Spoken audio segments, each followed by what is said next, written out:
Good Friday morning, everybody. Meteorologist Dan Brown. We're going to have rain continuing, coming down at varying rates of intensity throughout the morning. At times heavy, other times pockets of drizzle and mist.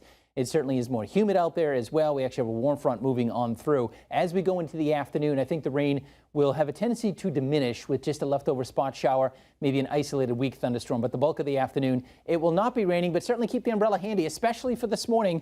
It'll slow you down for your morning commute. Temperatures today in the lower 70s, but it's humid. And then tomorrow we'll start with clouds, but some sunshine works in. Lower 80s, feeling and looking more August-like tomorrow. Can't rule out an afternoon shower or thunderstorm. Just a spot shower on Sunday. It is a little bit less humid and cooler with temperatures generally in the mid-70s. Perhaps some additional rain late Tuesday into your Wednesday. All right, that's a look at your forecast on this Friday. Let's check on today's top stories. Good morning, Amanda. Good morning, Dan. I'm Amanda Callahan. Here's your latest news update from Western Mass News.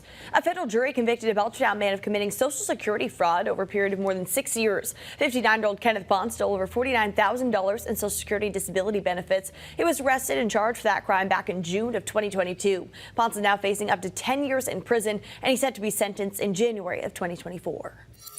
9 people were arrested after Springfield police found drugs and guns inside their home on Marble Street just before 2 p.m. on Wednesday. Springfield police executed a search warrant at the house. Over the past several months, the Springfield Firearms Investigation Unit has been investigating that home for illegal gun activity and drug distribution. During their search, officials found more than 160 bags of heroin, 50 grams of powder and crack cocaine, and an illegally loaded gun. All 9 people are now facing several drug and gun charges.